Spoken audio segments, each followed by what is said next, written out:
دیکھیں امریکی وفد جو کہ آج تقریباً 12 بجے کے بعد یہاں پر اسلام آباد میں پہنچا تھا، اس میں باقاعدہ اگر ہم کہیں کہ مذاکرات کا آغاز ہو چکا ہے۔ اس کی سب سے پہلی بات یہ ہے کہ وزیر اعظم پاکستان جناب شہباز شریف کے ساتھ امریکی وفد کی ملاقات ہوئی ہے۔ اس وفد میں امریکی vice president J D Vance, اس کے علاوہ مسٹر سٹیو وٹکاف اور ان کے ساتھ ساتھ مسٹر کشنر بھی اس میں شامل تھے، جبکہ دوسری جانب جو ملاقات میں پاکستان کی جانب سے وزیر اعظم کے ساتھ یہ ملاقات تھی، ان کے ساتھ ساتھ نائب وزیر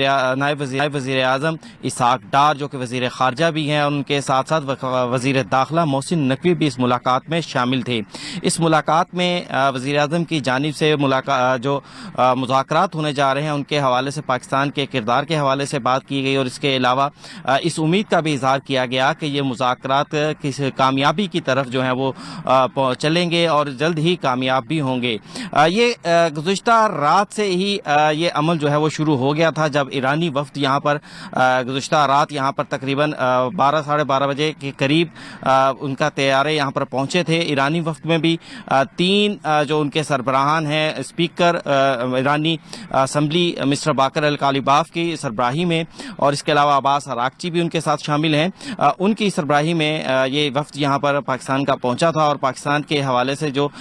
غیر رسمی ملاقات جس کو ہم کہہ سکتے ہیں پاکستانی حکام سے، وہاں پر ایئرپورٹ پہ بھی گفتگو ہوئی، اس کے بعد بھی ملاقات ہوئی۔ تو اس کے بعد اب امریکی وفد کا انتظار تھا، اور اس حوالے سے جتنی بھی چہمگوئیاں کی جا رہی تھیں کہ امریکی وفد نہیں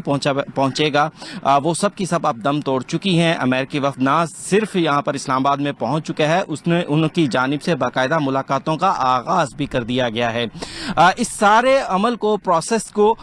نہایت ہی سیکریسی، جو ٹاپ سیکریٹ لیولز ہیں ان تک رکھا گیا ہے۔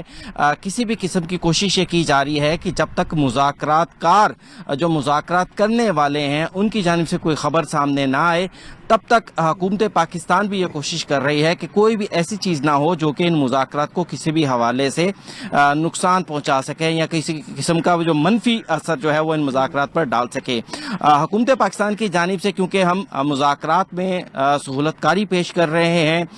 تو یہاں پر اسلام آباد کے ریڈ زون میں جہاں پر مذاکرات کا انعقاد جو ہے وہ شروع ہو چکا ہے، ملاقاتوں کا آغاز شروع ہو چکا ہے، یہاں پر سخت سیکیورٹی کے انتظامات کیے گئے ہیں۔ نہ صرف اسلام آباد پولیس، اس کے علاوہ F C, Rangers, Punjab police کی جو اسپیشل دستے ہیں وہ بھی یہاں پر پہنچے ہیں، اور اس کے ساتھ ساتھ جو ریڈ زون ہے اس کو بھی سیل کر دیا گیا ہے۔ میڈیا کے جو نمائندے ملکی ہوں یا غیر ملکی ہوں جو اس اہم ترین واقعے کی کوریج کے لیے اسلام آباد میں پہنچے ہیں، ان کے لیے بھی اسلام آباد میں جو ریڈ زون سے دور ایک جگہ پر شٹل سروس کا آغاز کیا گیا ہے۔ کنونشن سینٹر اسلام آباد میں انتظامات کیے گئے ہیں تاکہ ان تک بھی جو معلومات ہوں وہ باقاعدہ اتھینٹک معلومات پہنچائی جا سکیں۔ حکومت کی جانب سے بار بار اس حوالے سے جو ہے وہ آگاہ کیا گیا ہے کہ کسی بھی قسم کی چہمگوئی سے میڈیا کو گریز کرنا چاہیے، کیونکہ چھوٹی سی بھی جو بات ہے اگر وہ مذاکرات پر منفی اثر ڈالتی ہے تو اس پر مذاکرات جو ہیں وہ اس پر سارے کے سارے مذاکرات پر اس کا اثر ہو سکتا ہے۔ تاہم پاکستانی قوم، پاکستانی حکومت اس حوالے سے بالکل پر امید ہیں، بالکل اسی طرح جس طرح سے جو امریکن وفد ہے ان کی جانب سے بھی مذاکرات کے حوالے سے پر امیدی ظاہر کی گئی تھی۔ جے ڈی وینس جب امریکہ سے پاکستان کے لیے روانہ ہوئے تھے تو انہوں نے بھی اس حوالے سے بات کی تھی کہ اگر ایران جو ہے وہ ان مذاکرات میں کھلے دل سے آئے گا تو امریکہ بھی بالکل اسی طرح سے اس میں شامل ہوگا۔ تاہم دونوں وفود کا یہاں پر پہنچنا اس بات کی سنجیدگی کو ظاہر کرتا ہے کہ دونوں ممالک اس مذاکرات کے حوالے سے سنجیدہ ہیں۔ مذاکرات کے حوالے سے جو ملاقاتیں ہیں ان کا باقاعدہ آغاز ہو چکا ہے، اور جس طرح یہ پیش رفت ہوتی رہے گی ہم اپنے ناظرین کو آگاہ کرتے رہیں گے۔